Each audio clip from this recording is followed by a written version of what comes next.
Hello, everyone. Are we on now? Are we live? I think so. Okay, wonderful. Well, thank you, everyone who joined us and watched the Paalalabas campaign, how it happened, and lovely to have our panelists. Of course, Architect Ro Pineda of the Design Advisory Council, Ray Matuti of Design Center of the Philippines, Attorney Villiers of the Intramuros Administration, and Christine from Curiosity, a research company. I have been seeing the chat box, and it has been effusive with fans of Palalabas. I mean, rolling and rolling pages of appreciation. And thank you very much for that. It makes us all very happy. And we hope you do embrace the campaign. And tons of questions have come in as well. So let's start with the Q&A. I think it's important that we answer your questions and you have a better understanding of the campaign. So one of the questions I have here is, let's see, from, yeah, this is a simple one, I guess, from Alexis Taka. You know, they saw the kit, they loved it, and they want to know how they can get it. And, you know, can we freely download? I mean, I think the question, can we freely download the Palalabas assets and use them for our own printing of stickers, our shirts, and our own materials?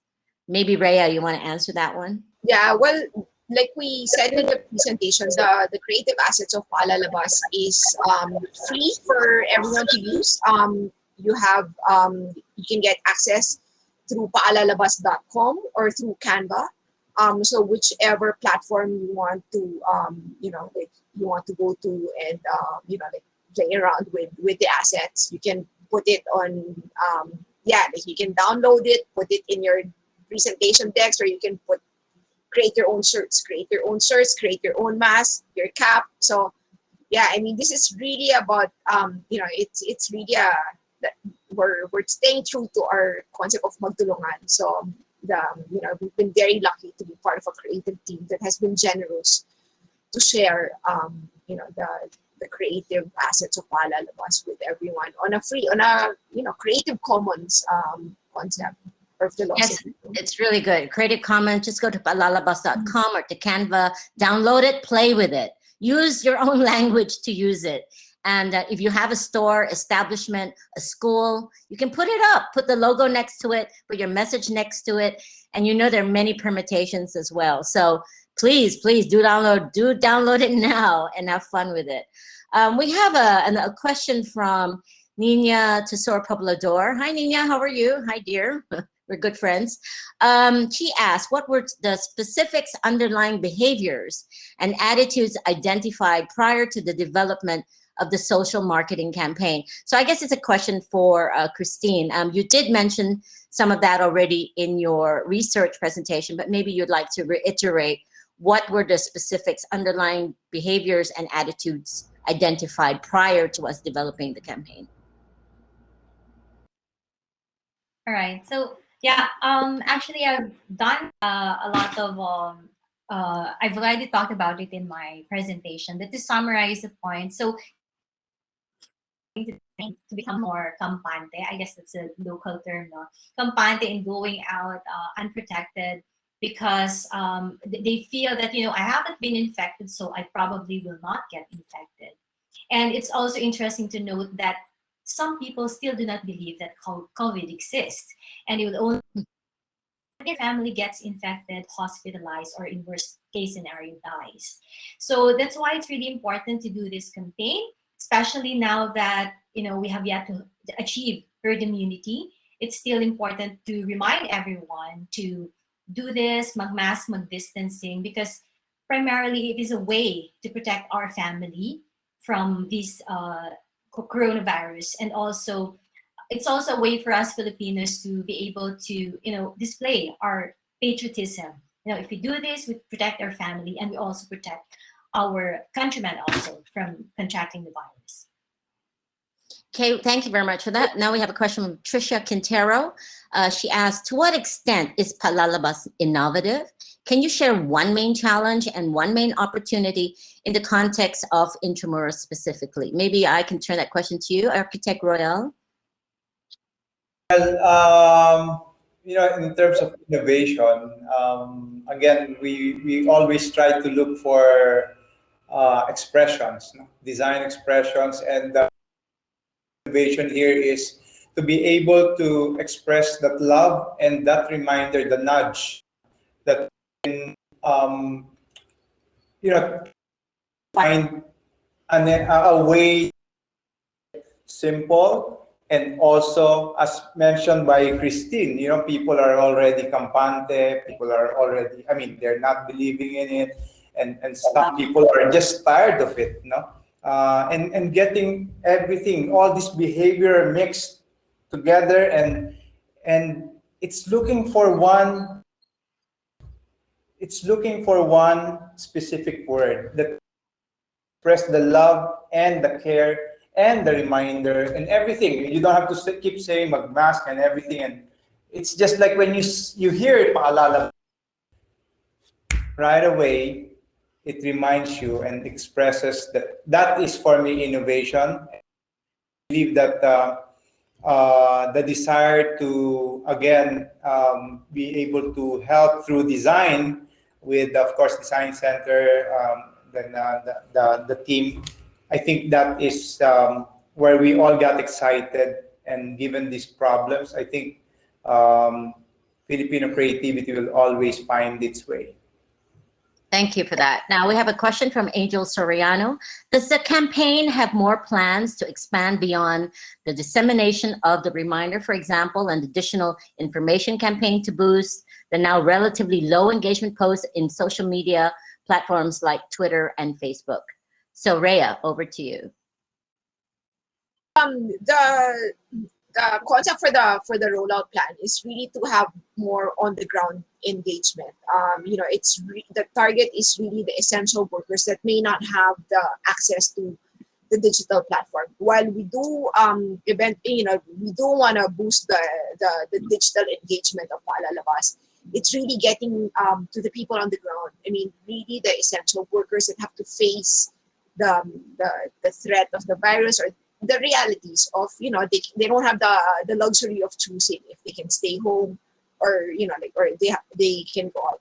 These are the people that really every day, I mean, they need to go out, and they may not have access to the internet. So the main audience of Paalalabas is really them, and so that's why we're concentrating on local government units, because we feel that this on ground engagement is really the key to being able to address the virus.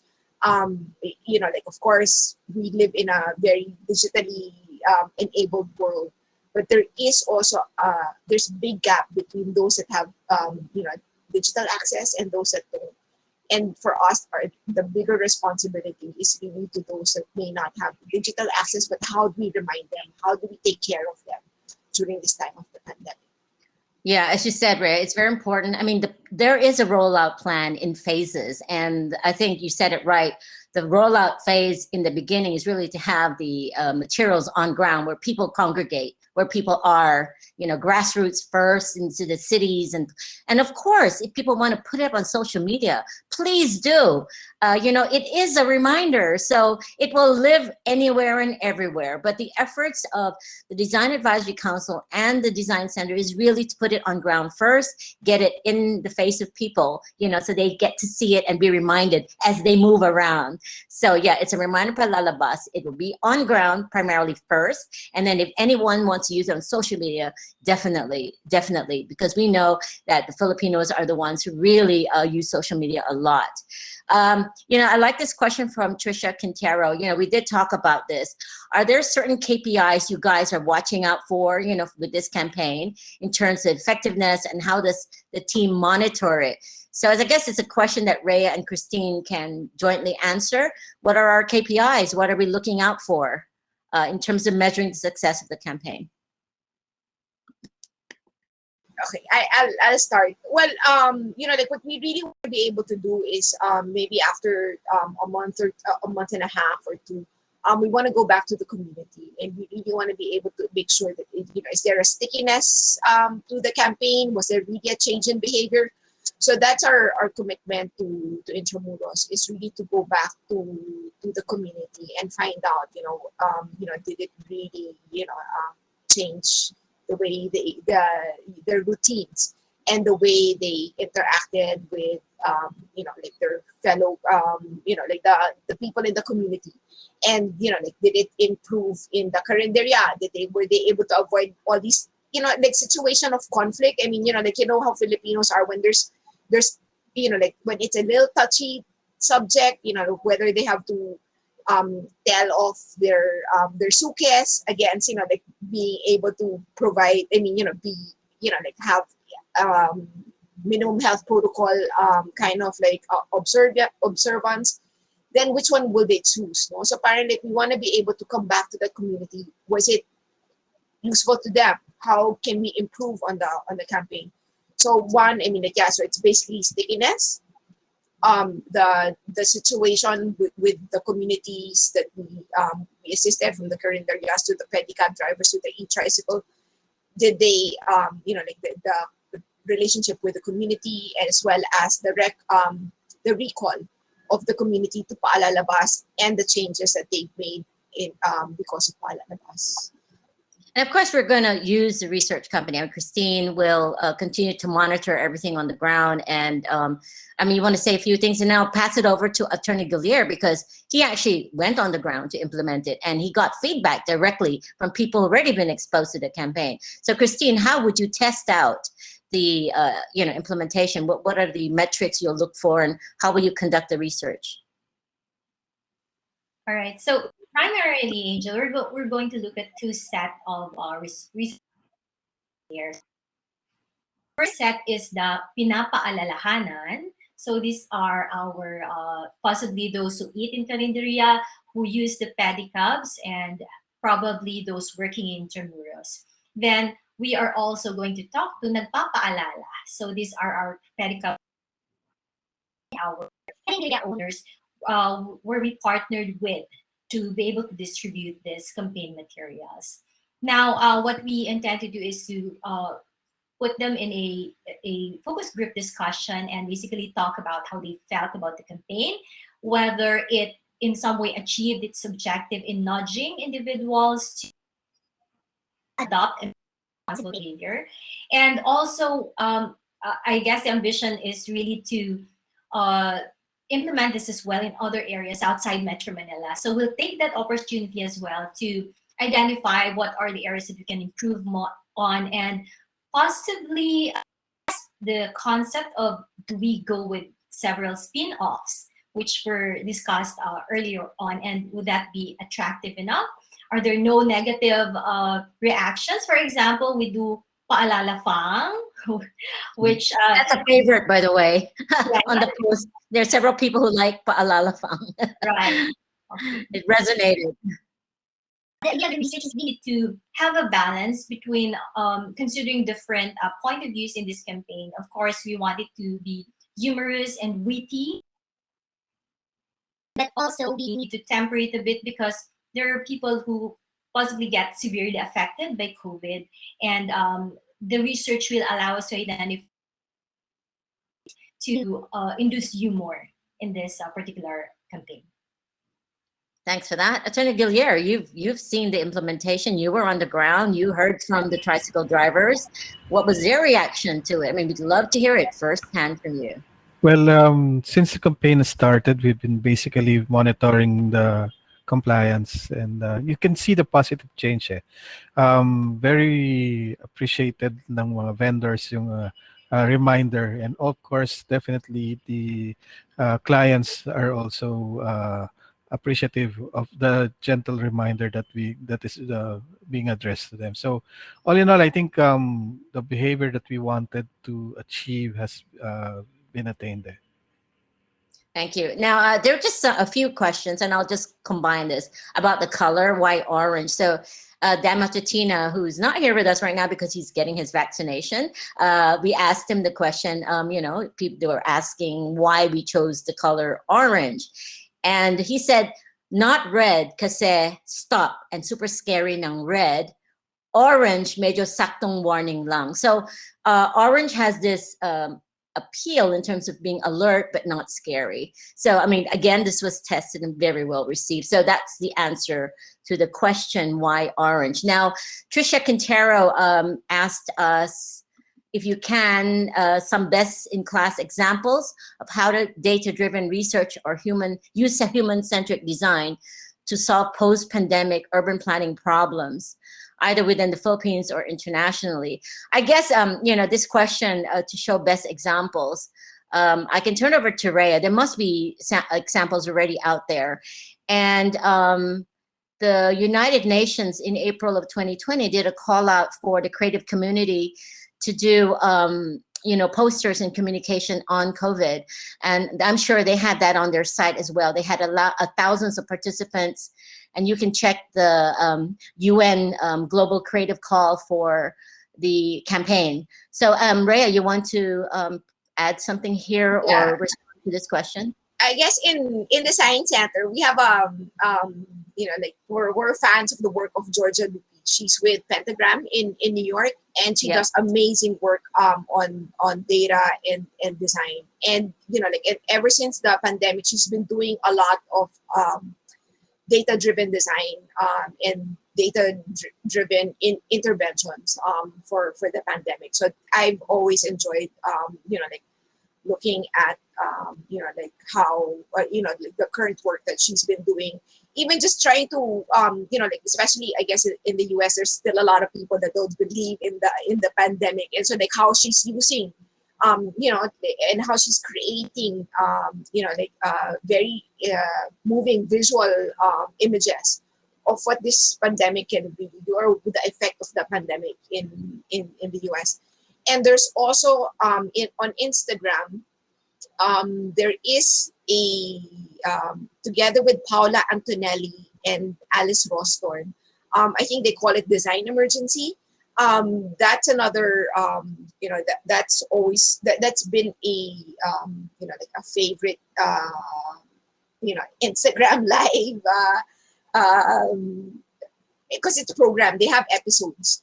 They don't do it regularly, but I always watch out for the new episodes of Design Emergency, and it tackles the pandemic as well as other initiatives that use design to solve real world problems. So those are the two, I guess. And if you have another one, then there's the Index Project and Design Save Us. So that's they have podcasts, just discussing those things. And these the Index Project or Can Design Save Us is a Danish initiative on design. So I guess those are the three things. I mean, on a global scale, what's being done on design. No, but I mean, I have to agree with the audience. They're looking for solutions using data, so that you can conduct wide scale pilot studies on urban planning initiatives. So, Royal, this is go ahead, Rhea. Go ahead. Actually, Guillier did a project on urban planning as well. They had an exhibition in the Intramuros Museum. And they use data. So it is, I mean, it's just that it's a new discipline, especially here in the Philippines, right? That's true. It's still new, So, there you need to have collaboration with other people. But, that's why we're also doing the design mapping. We hope to gather enough data on design to understand also the design innovation ecosystem. But, so, I mean, we're hoping that, we start to gain, the speed by which people start adopting, collecting data, sharing data, useful data for these kinds of initiatives would be, this could be a start. Attorney, Architect Royal, this is a question I think, just to pursue the conversation about using data in urban planning, because you deal with spaces, right? And, when you do your planning for physical spaces, to what extent do you use you're doing architecture support? For us, designing is always about thoroughness and precision, and that's what I've always been trying to pursue also in advocacy of achieving a modern Philippines. Modern Filipino sensibility cannot be or okay na yan, no? The modern Filipino sensibility should crave and dig into the very details, no? And this is where data becomes very critical. No? It cannot be just pure intuition. There should be science. And I believe that if you get to put together both and design wherein Filipinos are, we have so much of that. And I think we can come up with great innovations that's basically born in the, which can become our gift to the world. No? I always refer to that. Anything that we develop, resolve in our own country and to also our people, I think that instant gift globally, no, to everyone. So I think data is for me is an essential part of design. So we always do that. We always try to go deeper, Angel. I think if you can go to the real, parang everyday life of a Filipino and how they tackle, how they respond and react to this present virus, that is part of the challenge. Thank you. A question from Brian Hukaban. He says, do you think this campaign can become a catalyst for the larger Filipino community to implement and adapt design thinking strategies and interdisciplinary work towards similar topics? Can this campaign, just hit a wider community and inspire Filipinos to, apply it in their communities and in their work? Rhea, maybe you? That's definitely the intention. It's to take design beyond aesthetics, beyond just form giving, but it's really to address a more strategic perspective of providing solutions. Solutions to to small problems as well as to bigger problems. And I think that's the best use of design, and to use the design talents is to really solve wicked problems, that has been plaguing us. And now that we have technologies, we have the creativity, we have the design talent that's there, then we can start the journey towards providing more design solutions for our country as well as, eventually for the world. Thank you for that. There's a question here. Will there be opportunities or incentives in the near future for Filipino creatives and companies to develop roots there? Are there efforts to attract key talents in certain industries? I talk about design, I guess. I think that's the goal of the Creative Industries Bill. And also the thinking behind developing creative ecozones, as well as the creative hubs, and not just in major cities in Metro Manila or even key cities in the Philippines, but identifying what are the key creative sectors that live in a province or in a region, and being able to nurture the talent. So and in fact, that's what we're also doing in the design economy mapping. We're doing a nationwide mapping of the design innovation ecosystem of the Philippines, understanding where are the pockets of design and sub domains of design. So there's place making, image making, object making, as well as systems and strategies, or experience making. So we're trying to understand where these pockets of clusters, and being able to help these cities grow or nurture their design sectors within those cities as well, and being able to communicate that with the local government units or even the national government. Okay, these areas need assistance in these parts, again to have a well engaged as well as a robust design innovation ecosystem for the country. Yeah, I mean, if you saw Congressman Toft's presentation earlier, there's really a lot of potential for the creative powerhouse we have in terms of Filipinos per se, and across all industries, creative industries, and design is one big one. Rhea has done a design counts, and she said that graphic design is one of the biggest represented in the country. So yes, a lot of opportunity for designers to do well, and hopefully it's applied and Filipino creativity showcased throughout the world. Charles Batista added this funny thing. He said you should put CCTV cameras to see if there's a change in behavior when people see the collaterals. So I don't know how high tech we are right now in the cities, but it is a point. That's one way of monitoring research. Thank you everyone for sending questions. Are there any more questions that you'd like to ask us?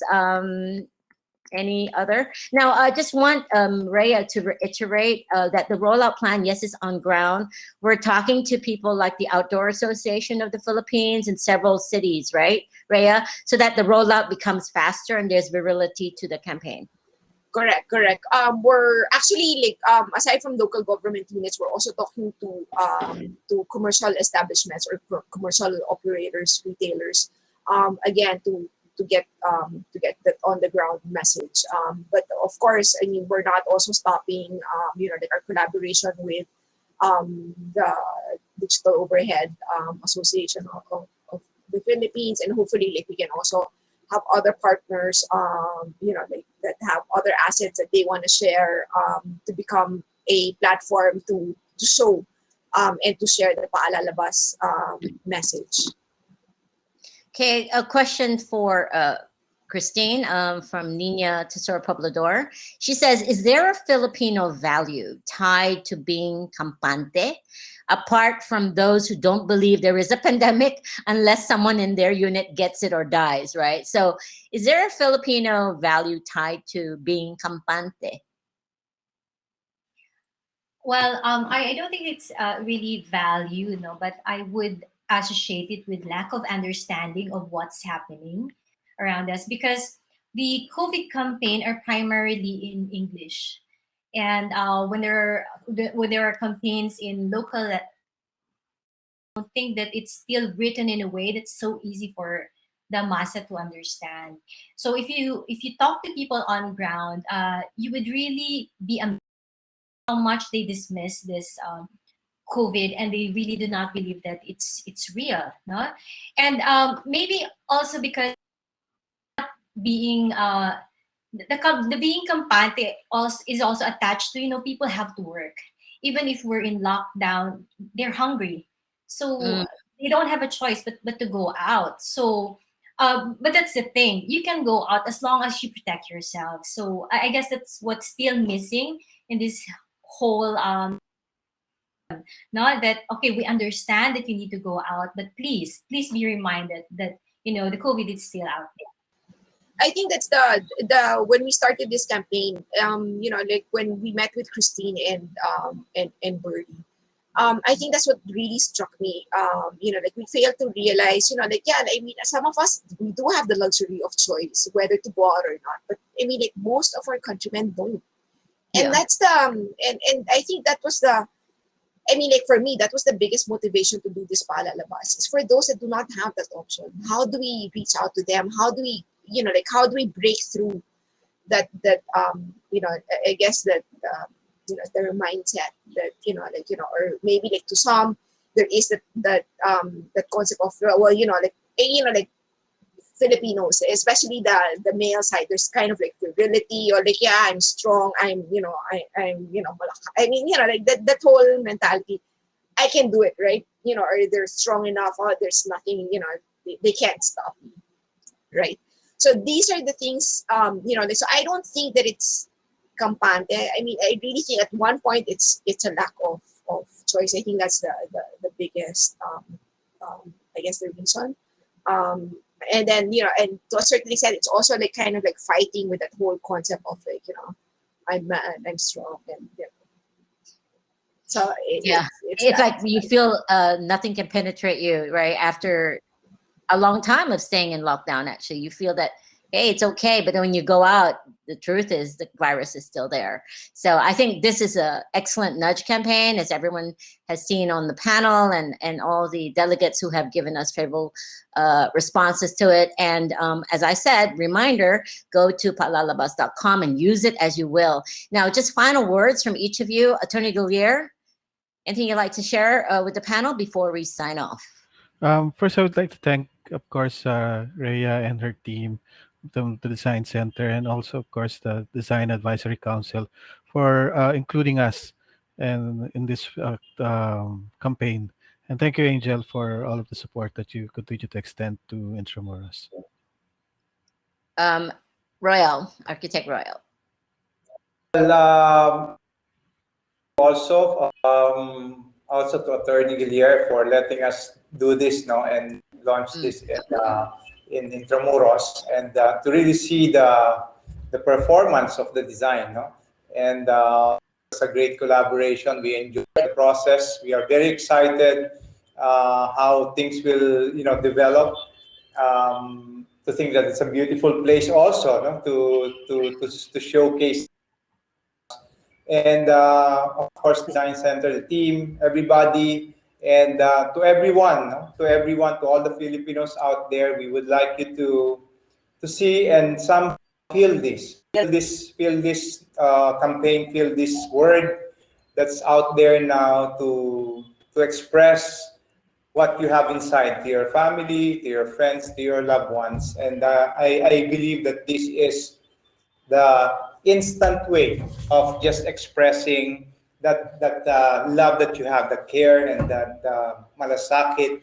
And again, we want to make it quick, simple, and not tiring. So palalabas is like an instant word for everyone. So hopefully we get to enjoy it and play with it. Thank you. Yes, thank you. Christine, from you. Yes. First, we're very delighted actually because as a proponent of research, we're happy that the team to integrate design thinking in this entire process. And we made sure that we consulted our target audience before launching the campaign. And I'm happy that we're doing another round of research to be able to validate or evaluate whether our campaign is or be launching other hopefully in the country. Now, I hope that the campaign will be successful and it will be seen as a fresh take pagpapaalala whenever we go out, and this is really like our and also our kababayan. And Rhea, final words from you as we close this session, and hopefully the virility of this campaign flies. Words from you, Rhea. Yeah, no, first of all, we'd like to thank, of course, the Communication Design Association of the Philippines, who really put in the hard work into this campaign. Angel, you, Dan, Zhao, and also Aaron, who really, who spent days and nights working on the campaign and really coming up with the palalabas. For me, it's really brilliant. And thank you for doing this for the country, it's really a lot of we're really very grateful. The Design Advisory Council for giving us the space to show what design can do, the power of design to address bigger problems, especially at this time in our history. So, and of course, Gillier for allowing us to test the campaign, the Paalalabas campaign in Intramuros. We've loved working with Intramuros. It's really our prototype lab, of for all these new ideas. You really have become a canvas for Design Center or the ideas of Design Center, and Christine and Birdie for supporting and giving us fresh insights always, and keeping us really on that human-centered path for design and design thinking. So thank you. Thank you. And as I said, this is just a start. Okay, we're at the beginning phase of this campaign. Let it fly, let it live in your space. So again, thank you for Saitem for inviting us, and do enjoy the rest of Creative Futures. You're gonna learn a lot over the next couple of days. And again, paalalabas, magmas, magdistancing, magtulungan. Thank you so much.